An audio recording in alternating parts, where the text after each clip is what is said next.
sobre o que é fluência e por que você não fala inglês até hoje. Então bora lá? Vamos ver o que vai acontecer. E aí, Dani, como é que você tá? Cara, eu tô bem, né? No decorrer de tudo que tá acontecendo no mundo, mas... Você tá hoje? É, Complicado. pois é. Mas e aí? Vamos falar o que é fluência. O que é fluência no seu conceito? Fala pra mim. Cara, no meu conceito é o seguinte, né? Porque tem os padrões específicos lá, né, da Europa e tal, né, que o Cambridge fez, então tem todo aquele padrão lá. Mas assim, no meu conceito, a fluência é simplesmente quando a pessoa consegue comunicar de um jeito que flui. Ou seja, eu conversando com você aqui, eu sei que você é fluente em português porque você está entendendo tudo que eu estou falando e você pode me responder também sem ficar buscando palavra, de um jeito que flui. Sem ficar cortando, gaguejando, esse tipo de coisa. Eu quero... Cara, peraí, comprar pão. Aí você fica aquela coisa, né? Pensando na palavra para poder montar a frase. Pensando como é que fala pão em português Isso, e tal. não. E dá pra você até ver que a pessoa dá uma olhada assim. Isso, faz um... E como é que sai disso, né? Bem, é o seguinte... É um processo, né? É um processo que leva um certo tempo. Não tem como você chegar à fluência de um dia para o outro, né? Mas, na minha opinião, você precisa de muito o que a gente chama de input, né? Você precisa de escutar muito inglês, né? Independente de que língua que for inglês, for francês, for espanhol, seja o que for, você tem que escutar muito a língua e você tem que usar a língua sempre. Então, tem aquela repetição, né? Isso aí é muito importante. Tem aquela, eles chamam até de, eu não sei como é que eu falaria em português, mas é surdeza da língua.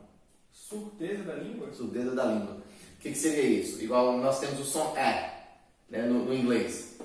Esse som é o terror para muitos alunos. Aí os alunos sempre pensam que quando eu falo assim que eu estou falando Isso. Né? Uhum. E aí quando eu ensino a diferença de e de eles falam, mas professor, você falou o mesmo som.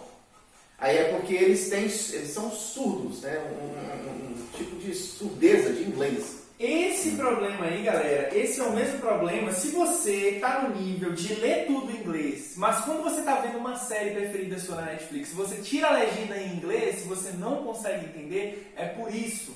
Porque existem fonemas, existem sons nos idiomas que a gente não tem. Por exemplo, o americano, ele não consegue falar tra, bra, sabe? Esse rr, eles ainda não sabem pronunciar. E existem alguns sons que eles vão ter dificuldade para escutar porque eles não estão acostumados. Um bebê, por exemplo, ele balbucia todos os sons quando ele é pequeno. Né? Ele fala vários fonemas. Só que quando ele vai aprendendo o idioma, ele vai esquecendo como é que fala aqueles sons. Né? Ele vai se especificando, vai funilando para aquilo ali. Então, é aquilo. Muita gente, muitas escolas, até na nossa escola pública, a gente aprende muito aquele A, B, C, D, F, G e não vai para aprender o som de como que fala aquilo. O A é mais para abreviação, por exemplo, não tem aquele TNT, de Dinamite, né? Que fala. Então, TNT é TNT. Mas a letra T, como é que é o som dela? Como é que é o som do A para você pronunciar uma palavra? A gente não estuda isso e a gente acaba ficando com interessante que quando eu era criança, né, que eu fui para os Estados Unidos quando eu tinha 6 anos de idade. Então eu fiz o prézinho, eu fiz aqui no Brasil. E eu lembro do beabá, né, do ba, be, bi, bo, bu, ca, que, ki, go, e toda criança ri, né, da, de, di, do, do e assim por diante. Então foi assim que eu aprendi. E eu tive só isso quando eu fui para os Estados Unidos, certo? Morei lá 22 anos. Quando eu fiquei adulto, eu tive a capacidade de me ensinar a ler e escrever em português por conta daquela base, do ba, be, bi, bo, bu. Se não fosse aquela base, eu não sei se eu teria essa possibilidade, né? E é interessante a diferença entre o inglês e o português aqui nesse caso. O português é bem mais fácil de pronunciar, porque o português, do jeito que você escreve, é o jeito que você fala. Assim, vou falar entre aspas, né?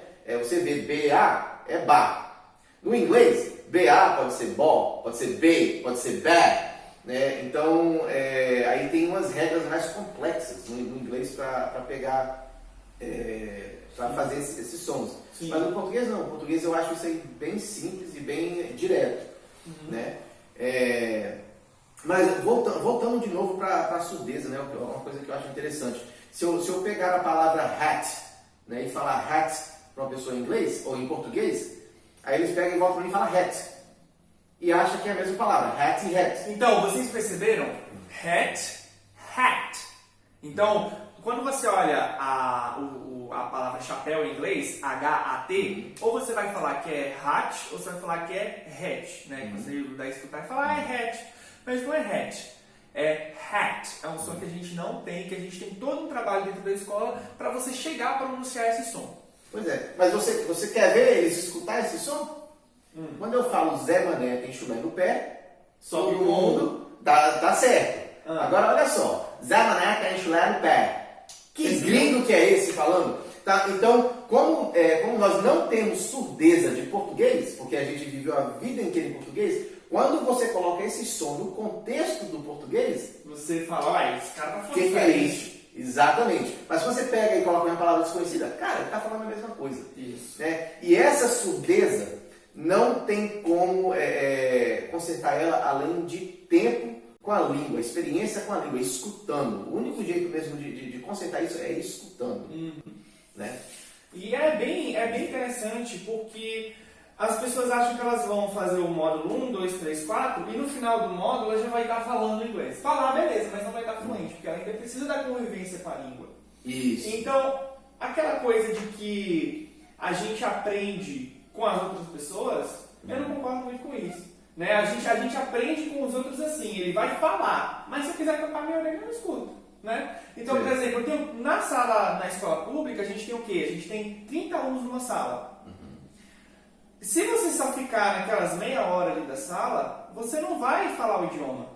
O aprendizado é um tempo sozinho. Você tem que estar com você ali. Né? Então, quanto menos pessoas ali com você, melhor. E não é à toa que o nosso método ele tem uma plataforma virtual. Né? Então, você tem, se você quer e você tem o objetivo de ficar fluente em menos de um ano, você tem a plataforma virtual que você pode estar fazendo à vontade, cara. Pensa bem. Muitos cursos, você tem aqueles modos onde você tem que pagar um valor a mais para você ter aquele modo. Né? Então, o nível Hook, o nível iniciante, o nível intermediário, depois Masterclass, aquela coisa. Então, se você passa 5 anos fazendo um curso de inglês, porque você fica preso à sua turma. Você vai ficar lá com a sua turma, esperando todo mundo avançar, e você vai ter que esperar um semestre, sei lá quanto tempo for para você avançar para o próximo, por mais que você saiba e que você esteja apto. Então você vai ser atrasado. Aqui não. A plataforma virtual, você pode fazer ela toda, cara. A minha experiência foi a seguinte: o DEM me deu a oportunidade de estudar na escola gratuitamente. E aí foi meio que um como é que fala? Um campeonato? Não sei exatamente. Foi um concurso. Um concurso. Foi um concurso. Se as 5 pessoas da escola pública passassem, né, se as 5 melhores pessoas da escola pública passassem no site, né, os que foram melhor na plataforma, ganhavam o curso. Então, cara, eu fiquei naquela plataforma e fiquei fazendo. Eu fiz mais que a metade da plataforma. Quanto tempo que você deu pra mim? Eu dei 2 semanas. 2 semanas? Acho que foi 2 semanas que eu dei pra Foram vocês. 2? Acho que sim. Caraca. Foi 2 semanas, aí eu queria que... Porque em 2 semanas tem um certo ritmo que os alunos, em média, fazem. Aí eu falei assim, as pessoas, você tem que fazer no mínimo esse ritmo, né? Então eu acho que foi o quê? 2 semanas, umas 6 lições lá dentro. Né?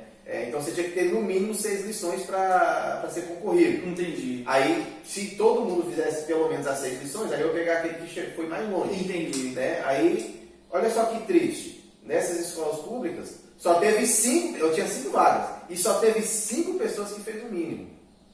Né? E aí dessas 5 pessoas, você pegou e fez. Falando, não, eles vão querer esse curso, eles vão fazer o máximo possível. Né? Eu pensei, cara, que tava na concorrência retada. Falei, não, cara, eu vou fazer isso, fiz mais que metade do site. Mas isso acontece porque as pessoas não põem fé em coisa que é de graça. A pessoa pensa assim, não, se é de graça, tem coisa aí. Porque eu já participei de cursos que falavam que era de graça, mas era de graça, mas o material era mensal. Você tinha que pagar o material. Cara, não mais de graça, tinha que pagar o material. Então muitos alunos estavam todos desconfiados quando você foi lá aquela vez. Se eu me lembro direito, eu acho que o acordo que eu fiz com vocês era que vocês iam ter um semestre grátis. Aí para manter o semestre, vocês tinham que me trazer pelo menos um aluno. Isso, era um negócio assim, uma coisa assim, sim. Né? Só que aí você estava tão desempenhado que eu falei, cara, tem que não deixa esse cara aí, tem que deixar. Pois é, então é essa coisa, o site ele está liberado para você fazer o quanto você quiser, para você estudar no ritmo que você quiser. A gente te dá toda a ferramenta para você falar, cara, mas você que tem que correr atrás. Beleza. Não, eu queria falar um pouquinho sobre porque aqui no Brasil vocês estudam inglês desde lá de quando é criança, não é? Fica lá 5 anos, 6 anos, 7 anos estudando inglês. Vamos lá. A gente começa a estudar inglês no Fundamental 1. No início do ginásio. Então, 4 anos mais 3. Então, são 7 anos. 7 anos estudando inglês. 7 anos estudando inglês. Aí chega aqui, quando eu pergunto o que é to be, ninguém sabe. Não, o to be todo mundo sabe. Vou discordar de você. O to be todo mundo sabe. Assim, conhecer o nome to be todo mundo sabe, né? Tô cansado, professora, só passa I am, you are, he is, she is, e aquela coisa. Então, aquelas pessoas que são dedicadas dentro da sala de aula, elas aprendem o to be e fica nisso, né? Porque o que acontece? No ensino público, o professor ele tem aquela matéria para passar, se aprender ou não, avança. Bem, não, olha, eu já tive alunos onde eu perguntava o que significa to be, e eles não sabiam.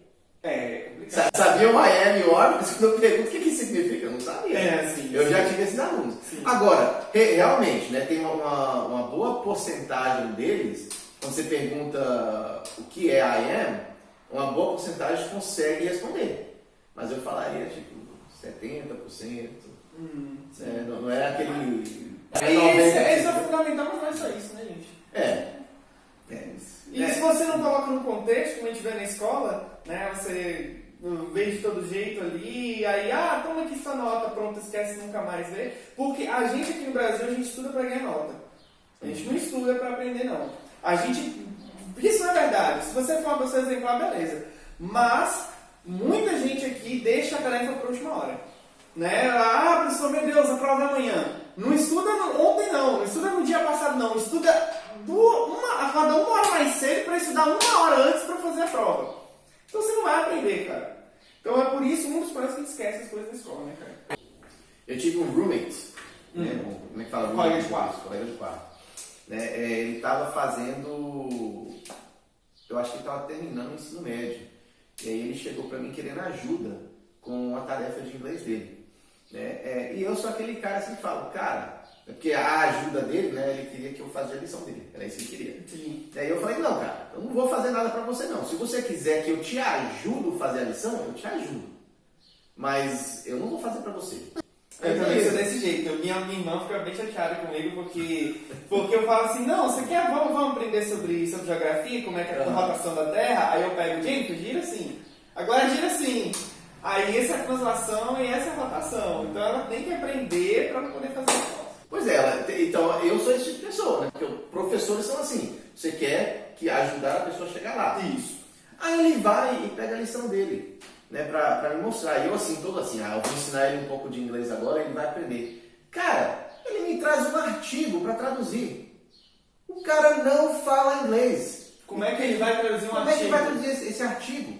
E eu olhei assim para ele e falei, mas o seu professor quer isso? Ele vai digitar no Google, vai chegar no Google Tradutor, vai digitar o texto, cara, vai copiar qual é. Eu não tinha outra escolha. Eu falei assim, não tem como eu te ajudar, porque isso aqui é impossível de você fazer.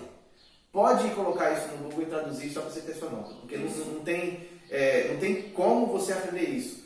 Né? E isso aí, eu não sei se isso faz sentido na cabeça dos alunos. Né? Ou até na cabeça dos professores que passam esse tipo de exercício. Né? Como é que o professor quer que um aluno simplesmente traduza um artigo? E não era nem uma historinha pequenininha de Joãozinho, não. É um artigo, quase artigo científico. Nossa. Né? Então, assim... É um currículo que, assim, é irreal, né? Para a realidade. É um currículo irreal. Não, aí eu tenho dado umas olhadas nos materiais das escolas públicas aqui do Brasil. Né? E, cara, os materiais não são ruins. Não são ruins. para quem já fala inglês. Entendeu?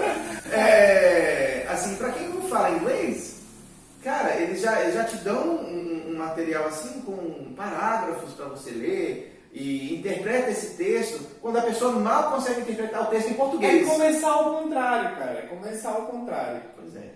É muito louco.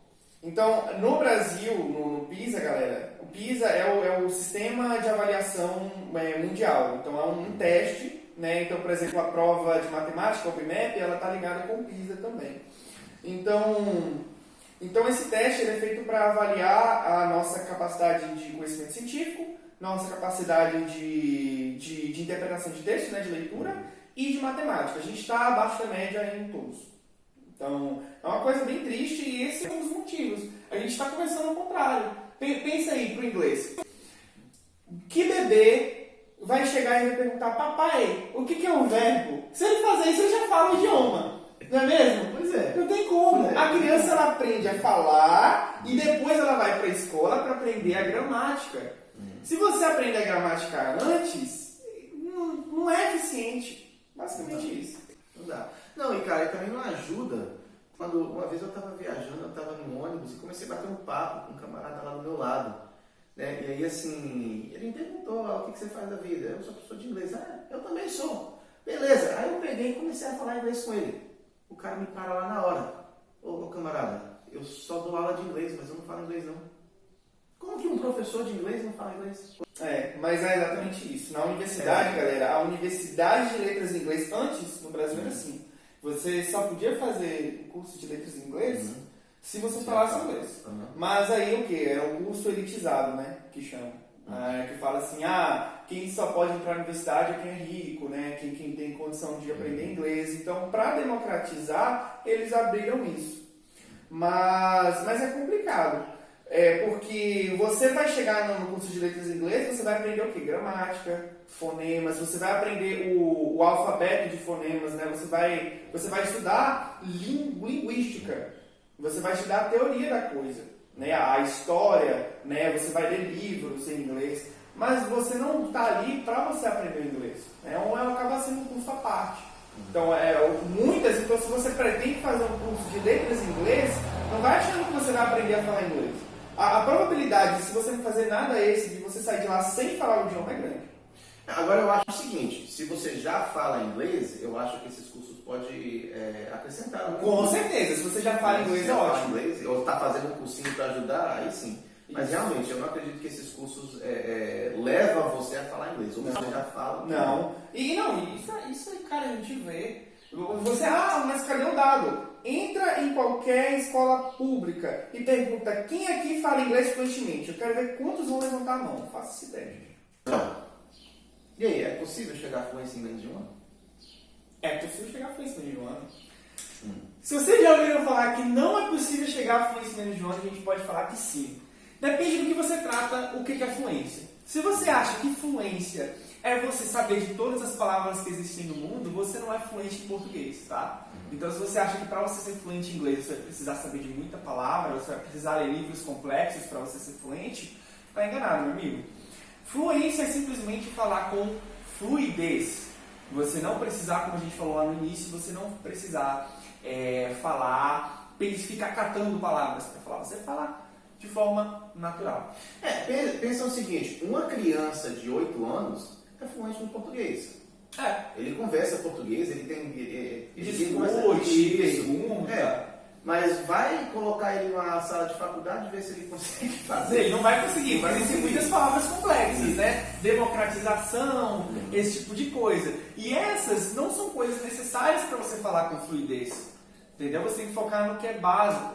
Né? Você vê coisas infantis, vai te fazer focar no básico. Isso. Mas o interessante é que quando você já adquire a fluência, aí fica muito mais fácil de você aprender essas outras coisas mais complexas. Com certeza. Se você tem uma base boa, você vai conseguir se especializar. Né? Por exemplo, você cresce como adulto. Você é o advogado e o outro é um surfista. O surfista e o advogado têm dois linguajares diferentes. Mas isso não quer dizer que os dois não sejam fluentes em português. O advogado ele vai ter um jargão para a advocacia e o surfista vai ter as gírias dele para o surfista. Então, quando você já tem a base do idioma e você já sabe falar, você muito bem pode se especializar. Quando você já é fluente em inglês, se você tem interesse na linguagem do cinema, você vai começar a ler artigos de cinema, você vai ver uma palavra ou outra que você não conhece, você vai pesquisar essa palavra e pronto. Muitas vezes você nem vai precisar pesquisar essa palavra, não é isso, Dani? É isso, é justamente isso. A maioria das palavras que você aprendeu no meu curso foi eu te ensinei? Não. Você chegava lá e eu falava assim, cara, onde é que você aprendeu isso? E nem você sabia. Nem eu sabia, porque é o contexto, gente. Uhum. Então você fala assim, uma maçã logo na cabeça de você vem vermelha, correto? Sim. Então você fala pra você em inglês, the sky is, aí você vai falar blue. Então, se você sabe a palavra o céu é, e se você vê uma palavra logo depois, você vai imaginar automaticamente o que é aquela palavra. Blue, por mais que você não saiba o que é blue. Blue é uma palavra simples. Mas vamos dizer que você não sabe o que é blue. Você vai entender, peraí, o céu é, o que ele pode ser? Distante? Será que blue é distante? Será que blue é azul? Então você vai começar a pensar. Talvez você erre. Ok. Mas muitas das vezes você vai conseguir pegar pelo contexto, um contexto maior, e você vai entender, não é distante não, é azul. Ele quis dizer azul. Beleza? Cara, isso aqui me lembra, não sei quantas vezes que acontece na sala de aula, quando eu dou uma frase grande, né, para alguém traduzir. Tipo, vamos falar uma frase lá de 10 palavras. Chega na segunda palavra, o cara para. Professor, não consigo, eu não sei essa palavra. Lê o resto. Lê o resto que, ó, o conteúdo está tudo aí, o contexto está tudo aí. Sim. Mas dá aquele bloqueio naquela primeira palavra, porque ele fica pensando assim, não, eu não sei essa palavra, não vou então eu não vou saber o resto. Pois é. Pois lê a frase toda. Aí, isso aqui, na escola, eu faço os meus alunos praticar isso. Eu falo, não, eu não vou te falar a resposta, você continua lendo o resto, depois você me fala o que é essa palavra. Exato. E, gente, 90% das vezes, quando a frase é bem montada com o conteúdo certo. Quando né? o aluno já sabe aquela maioria das palavras. Ele pega e já consegue me dar o que aquela palavra é. Exato. É só precisa de um pouco de esforço. Né? E o grande problema é que a gente não sabe muito como que aprende, né? A gente não tem essa noção da maneira correta de aprender. A gente se passa conteúdo, por tanto de coisa que a escola deveria ensinar pra gente. Educação financeira, ela não ensina pra gente, né? Nutrição, ela não ensina pra gente. É uma coisa importante de saber como se alimentar muito bem. E principalmente a meta-aprendizagem. Né? Qual a melhor forma de você estudar matemática? Qual a melhor forma? Como você pode ler um texto melhor? Essa coisa não é ensinada pra gente. Então a gente confunde o aprendizado da matemática com o inglês. Gente, o inglês é diferente nessa questão. Essa frase do cara, né? Peraí, eu não sei ler essa palavra, então logo eu não sei o resto.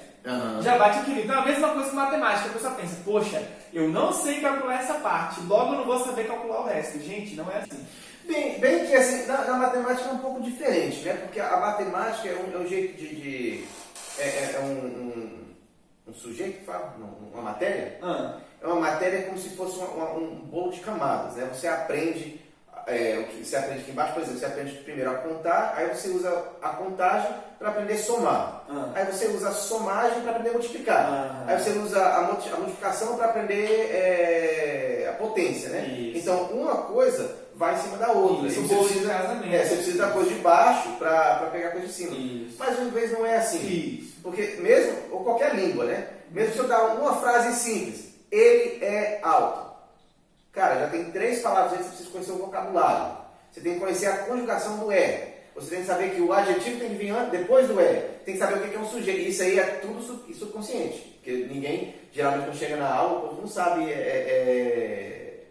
desmontar uma frase dessa forma. O que é sujeito, o que é verbo. Não é necessário, né? Não é necessário. Mas, subconsciente, toda essa informação está ali em uma simples frase.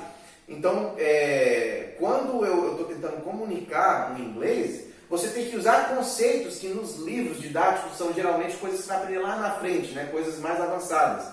Né? Então, não tem como, em qualquer língua, você realmente fazer essa camada igual você faz em matemática. Agora, assim, nós usamos uma estratégia aqui para tentar, de uma certa forma, fazer isso. Né? Mas entendendo que a gente está tentando dar a base e introduzindo as coisas mais complexas vagarosamente para a pessoa ver se através do contexto eles conseguem pegar aquilo ali. Como que seria possível, né, realmente chegar à fluência em menos de um ano, né? Porque tem tanta gente que estuda inglês 7 anos, 8 anos e tal, especialmente na escola pública, que na verdade não acaba falando. Aí tem cursinhos por aí, né? E eu conheço muita gente que faz cursinhos e realmente fala inglês. Mas quando eu pergunto a média de quanto demora a falar, eu estudei 5 anos, 6 anos, precisa de realmente estudar esse tempo todo? Né? Luan, você chegou à fluência em quanto tempo? 7 meses. O Sandro, outro professor aqui, foi quanto tempo? 9? Acho que foi 9 meses. 9. A Giovana? A Giovana foi 6? A Giovana foi 6 meses. 6 meses. JP, que não está mais pra 9 também. 9 meses. 9. Tá? Então, tenho tido aqui vários alunos chegaram à fluência em menos de um ano. Tem um, eu geralmente não gosto de falar dele, o Marcelo, foi 3 meses. Esse cara é muito inteligente. Só que esse aí, na verdade, eu não acreditava nele, né? Porque assim, Mas ele chegou pra mim e falava que não falava nada de inglês, aí depois de 3 meses estava fluente. Eu falei, poxa, o que deu aqui? Sim. Né? Então, fala. aí a propaganda dele, né? A gente não fala dele porque é o seguinte, gente, como eu falei, a gente tem uma média, a gente pega a média de alunos, né? A média de alunos é o quê? Chegar em 2 anos. 2 anos. A média. Porque assim, se você está fazendo, vamos falar, se você fazer tantos exercícios por semana, se você ir num ritmo mais devagarzinho, você pode chegar em 2. Vamos mudar isso. É a média de alunos que realmente põe o esforço que a escola requer. Aí já é menos. Que é o mínimo de esforço. Que é o mínimo de esforço que a escola requer para você fazer é 2 anos. Mas você pode acelerar, como a gente falou. A gente não trava você. Se você quer aprender rápido, você vai para a nossa plataforma. Se, por exemplo, o aluno chega para mim e fala: Luan, eu fiz o site. Você pode me avançar? Jean, eu estava dando aula com ele recente, né? Agora eu não estou mais dando aula para ele. Mas o Jean, ele já joga bastante, né? Ele já joga muito. E ele está trabalhando na Receita Federal para poder traduzir, né, coisas que vêm de fora e tudo mais, e ele quer aprender inglês. Ele falou, cara, mano, eu já fiz o site lá no ciclo 3 já. Aí, tá, tudo bem, prova pra mim. Aí, daí ele foi, eu fiz os testes com ele das páginas. Falei, cara, tá bom. Risquei as páginas, aí ele avançou pro ciclo 3. Então, você pode muito bem, se você provar pra mim que sabe, a escola é assim, se você prova que sabe, se você está fazendo o site, a gente não tem problema de avançar mais rápido. Então, esse cara de 3 meses, esse cara era muito inteligente, muito esforçado. Esse cara chegou, esse cara fez muito rápido, mas aí já é um ponto fora da curva, né, gente? Então, mas assim, a gente tem muito mais resultados de pessoas que chegaram em menos de um ano, em 6 meses, em 9. Então o que é necessário para a gente realmente chegar, né, nessa fluência? Isso aqui não é só para inglês, mas eu acho que isso aqui enquadra em geral, né, um aprendizado em geral, né? O que é necessário para você chegar nesse tipo de aprendizagem, né, de conhecimento, né? Então, aqui no nosso curso, eu sou inspirado por 4 psicólogos, né? O primeiro deles sendo Piaget. E, basicamente, a ideia do Piaget é que nós aprendemos construindo nosso próprio conhecimento, tá? E trocando em miúdos, isso significa que você aprende quando o seu cérebro está ativamente, cognitivamente, processando aquilo que você está tentando aprender. Tá?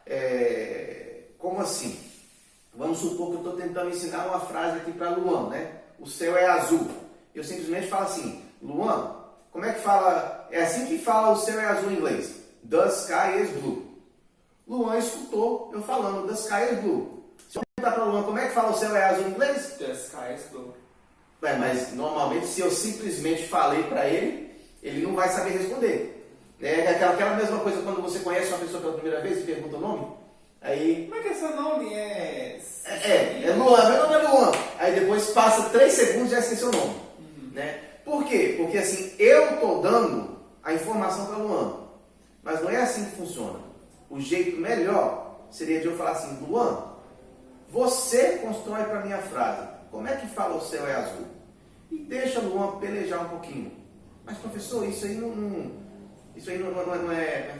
é justo, porque você nunca ensinou isso para ele. Cara, Luan tem quantos anos agora? Tenho 21. 21 anos.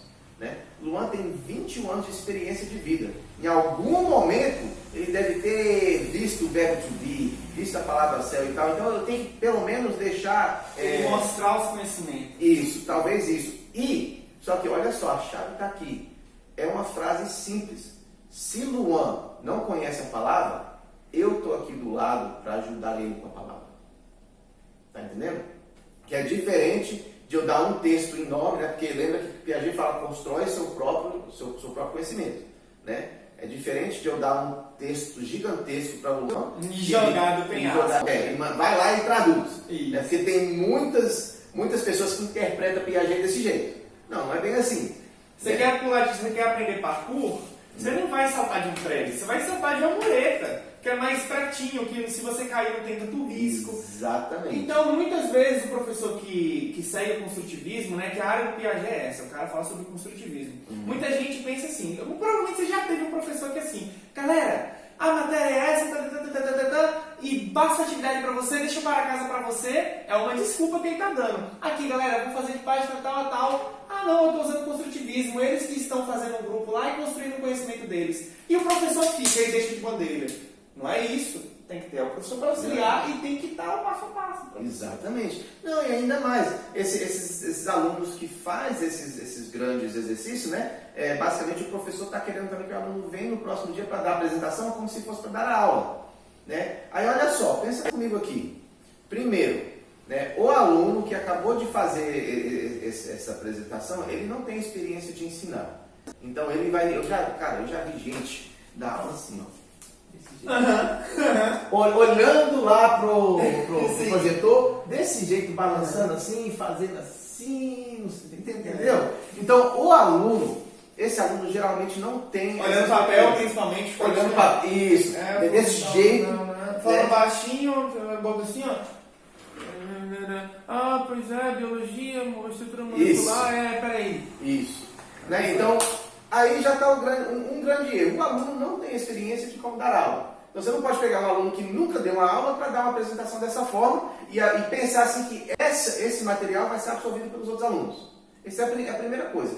A segunda coisa, os outros alunos ali sabem que eles vão ser o próximo a apresentar. Você acha que está prestando atenção na apresentação do aluno que está dando aula? Eles estão tudo nervosos assim, ai meu Deus, o que eu vou falar? Exatamente. E eu já tive a experiência foi um livro inteiro. O aluno deu um resumo lá de um livro inteiro. Era um livro que eu acho que eu deveria fazer aqui na escola, Brave New World. Eu admirava o mundo novo. Isso. É um livro muito bom. Eu deveria dar esse livro aqui também na escola, como literatura. Cara, o livro é cheio de pérolas ali dentro para a gente aprender sobre a sociedade, para onde a gente está indo com a sociedade, o efeito da tecnologia, o que pode acontecer com a gente se a gente não tomar cuidado com esse tipo de coisa. Uso de drogas para, tipo assim... Recreativo? Não é nem recreativo, é só para assumir com a dor. Né? O que acontece com a sociedade se isso acontecer. Né? Então tem muita coisa ali dentro para um aluno simplesmente chegar lá e dar uma apresentação de meia hora. É um livro que todo mundo poderia ter feito junto. Então, como é que... Eu já li o livro, né? Quando eu no ensino médio lá nos Estados Unidos, então eu já conheço o livro. Mas aquilo ali que eu recebi na aula, né, que eu vi aqui no Brasil, era uma coisa assim, muito superficial. Né? Então é isso. Nós não podemos requerer isso do aluno. Né? Quando ele está... O construtivismo precisa de ter um guia.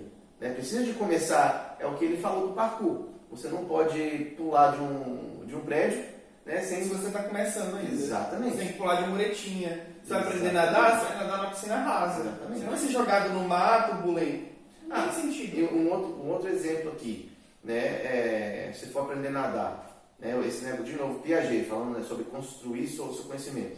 Você pode sentar em uma aula, né, o professor passa toda a teoria no quadro para você de nadar. Se você nunca foi para a piscina, não vai entrar. Não vai entrar. Né? Mas aí está a questão, você vai também tem que entrar na piscina, também não pode entrar no oceano. Você vai entrar na piscina rasa. E aí, onde entra? Vygotsky. Né? Então, o segundo psicólogo, né, que tem inspirado o método aqui é Vygotsky, que ele basicamente fala o seguinte: nós temos uma zona onde moramos, que o aprendizado ali é o mais eficiente, né? Aí, como é que fala em português? A zona do... Zona de distância proximal? Isso. Zona de aprendizado proximal. Isso. Eu acho que é distância. Eles falam distância. Zona de distância proximal. Ok. ZD. Because in English it's distance. Yeah. Né? Então, vamos lá. O que é essa zona? Aqui desse lado tem tudo que eu consigo fazer sozinho sem ajuda. E aqui desse lado tem tudo que eu não consigo fazer nem com ajuda. Esse meio aqui é o que eu consigo fazer se alguém me ajudar. Entendeu? E é aqui onde eu aprendo. Se eu ficar só aqui nesse cantinho, eu nunca vou aprender nada e vou perder a motivação, porque eu já conheço tudo ali. Verbo to be. Exato. Se você já viu o verbo to be durante 7 anos da sua vida, se o professor passa mais uma outra vez, você vai falar: Deus, que saco, porque já tá chato para você. Isso. E se eu morar aqui, né, que é aquele artigo que o meu colega de quarto não tinha como traduzir, isso aqui é basicamente um impossível. Né? Nem com ajuda, né, ele vai conseguir. Nem ajuda. Vai ficar frustrado pra caramba. Eu não tinha como ajudar ele ali sem dar resposta, não tinha como. Né? Então, você tem que começar em um lugar aonde é fácil o suficiente, onde com ajuda você pode atuar. Né? E aqui na escola, muitos alunos não gostam disso, mas a gente assiste muito Peppa Pig. Porque Peppa Pig é o inglês, né? Inglês é meio difícil, né? Que é o inglês básico, o vocabulário infantil. Exatamente. Um episódio de 4 minutos, que você não vai ficar lá cansado. Tem gente que chega aqui querendo já assistir Game of Thrones de uma vez só. Meus amigos, aí você vai passar... Quanto que tem um tempo de Game of Thrones? 1 hora... 50 minutos? Eu acho que é uns 50 minutos. 50 minutos de frustração sem entender uma palavra. Sem entender nada. Só um dá. É muito importante você entender o que você está aprendendo. Né? Você não vai ter motivação, é aquilo. Você vai estar trabalhando na zona impossível. Você vai estar vendo Game of Thrones e vai estar falando: mano, o que esses caras estão falando aqui? Se você entender 30% já é muito. Você vai estar muito frustrado.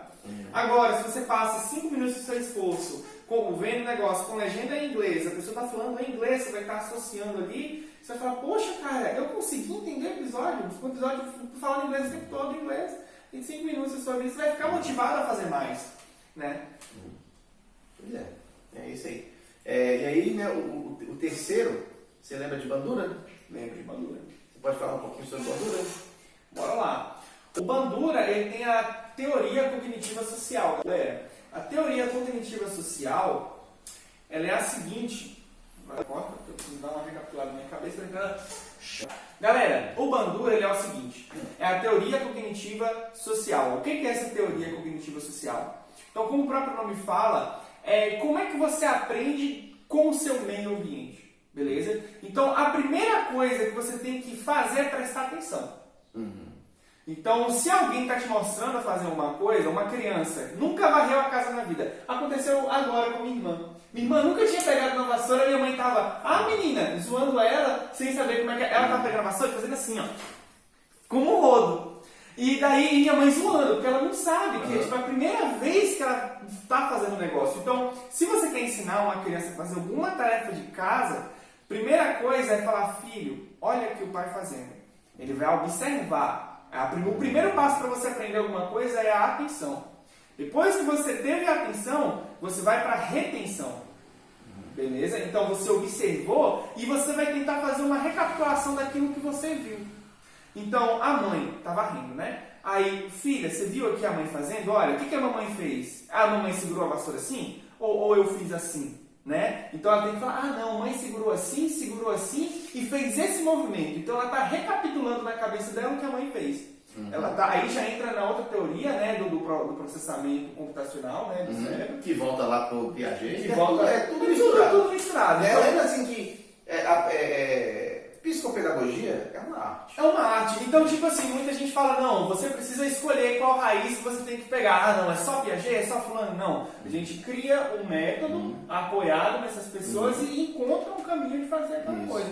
Então, beleza. Então, como eu falei, atenção, a minha irmã olhar minha mãe varrendo, depois ela olha: poxa, peraí. Então ela fez assim, recapitulou na cabeça dela, ok? E aí vem o terceiro passo. O terceiro passo é reprodução.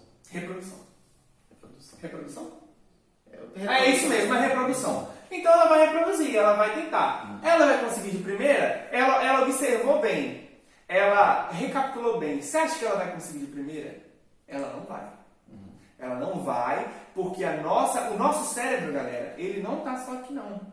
Ele está entre todo o nosso corpo. Né? Nós temos neurotransmissores que circulam na gente e o nosso corpo ele aprende. Um pianista que automatiza o conhecimento dele, ele está tocando piano, ele já deixa aquilo automático. Você andando de bicicleta, você não precisa pensar para andar de bicicleta, você já automatizou aquilo. O seu corpo ele aprendeu, o seu corpo aprende. Então a minha irmã ela vai tentar reproduzir, mas ela pegou aqui, às vezes ela não vai fazer certo, ela não vai fazer um movimento bacana para puxar toda a sujeira, não vai fazer muito eficiente, mas quanto mais ela praticar, ela vai ficar boa.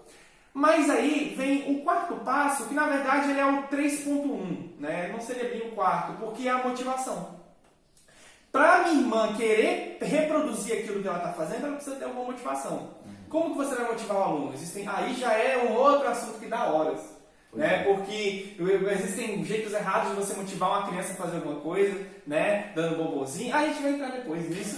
Isso a gente já vai estender mais, mas é o seguinte. E eu já dei bobozinho na sala de aula. Pois é. Então, a criança precisa ter alguma motivação. Poxa, mas por que eu vou limpar aqui? Mamãe fica feliz, né? Quando eu ajudo ela. Poxa. Então, existem muitas coisas para você motivar a criança a fazer aquilo, né? Você está sendo mais responsável. Olha só como é que você cresceu, né? Então, esse aí já é o bandura que a gente usa no inglês. Então, como é que essa coisa da vassoura trouxe para o inglês, né? Então, olha só o que a gente faz no nosso curso, tá? Lembra que primeiro falou atenção. Bem, você concorda comigo que se a qualquer momento o professor te chamar, você vai estar prestando atenção para não passar amigo com os outros alunos? Né? Então, aqui no curso aqui, o aluno ele não consegue ficar lá no fundo da sala, simplesmente lendo o livro lá, dormindo, fazendo conta. Ele não consegue, porque cada 30 segundos é vez dele de novo. Né? E o professor está sempre perguntando aos alunos o que é isso, o que é aquilo e tal. Então, muitas vezes é para não passar mico. O aluno já vai ficar ali, né?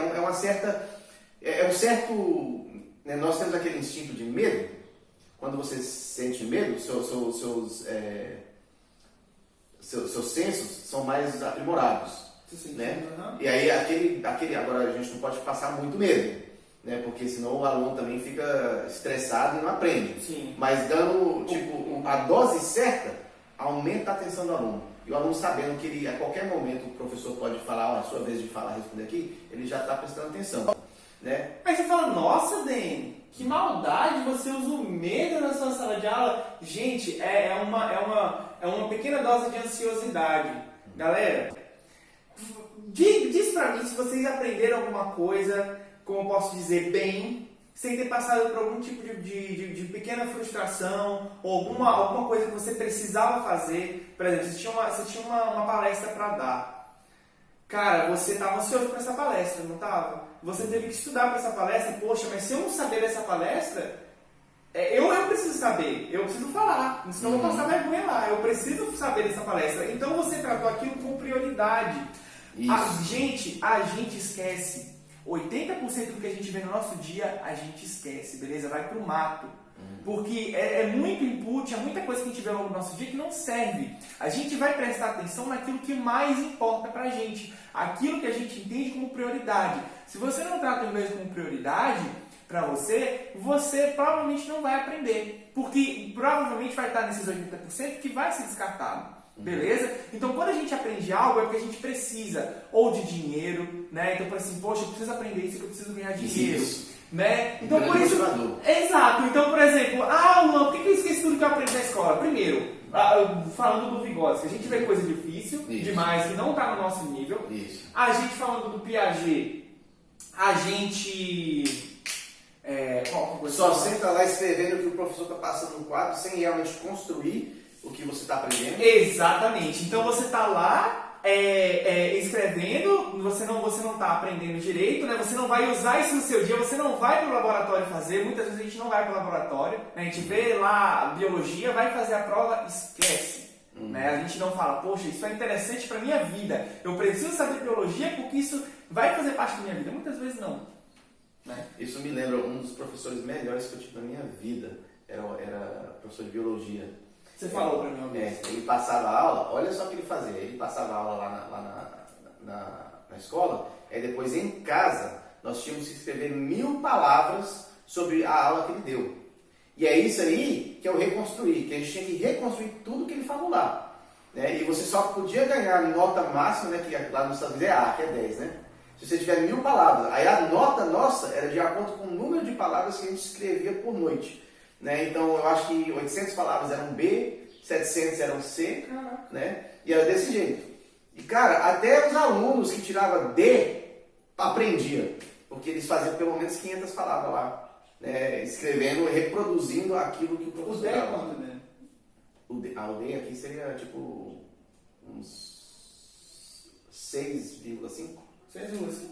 É, isso aí. Aí lá, fracasso é 6 abaixo. Então eles reconstruíam, e meio que na base da pressão, mas eles acabavam reconstruindo, né?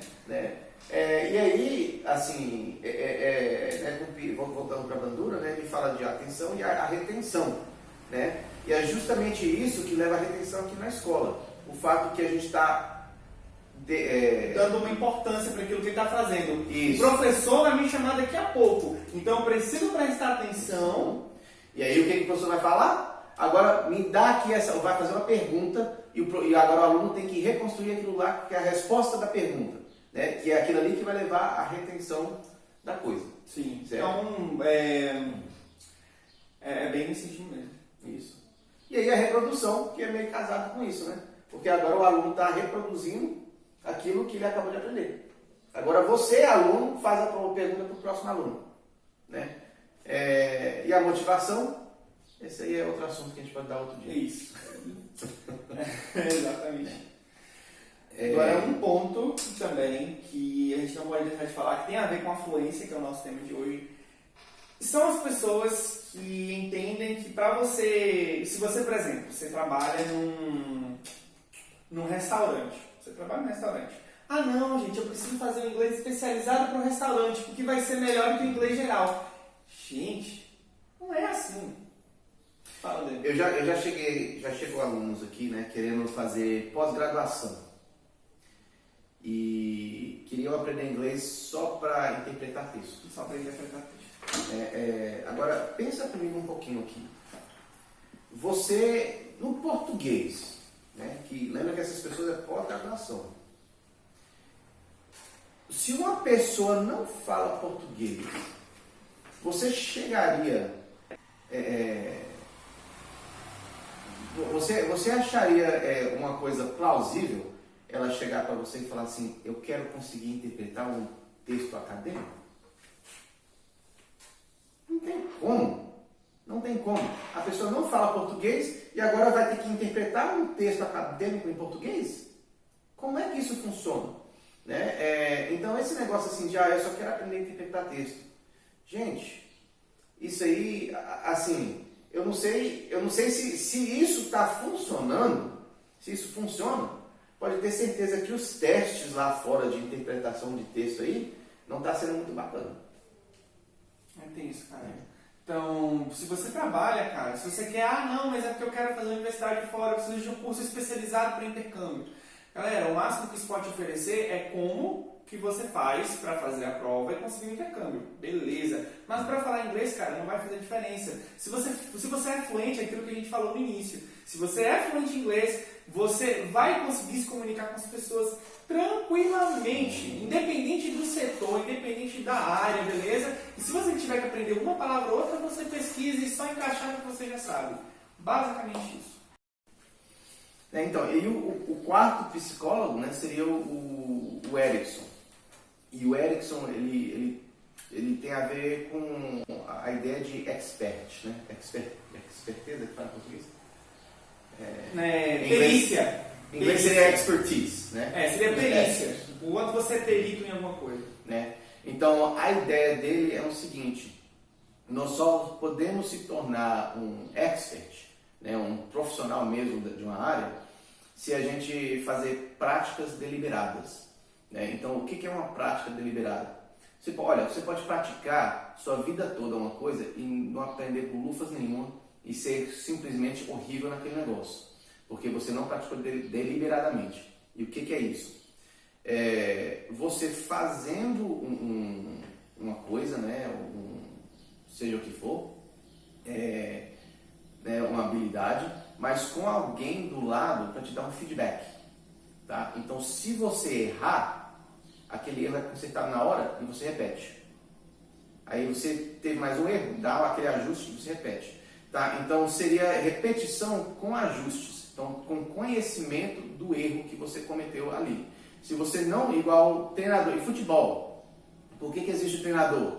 Porque os caras lá pratica, né? O treinador está lá para fazer o quê? Para ser um olho de fora, né? Para falar para eles assim, olha, é isso aqui que você está fazendo errado, vocês podem melhorar isso aqui, é aquilo ali que você fez quando você chutou a bola, é ali onde você deveria estar para receber a bola, esse tipo de coisa.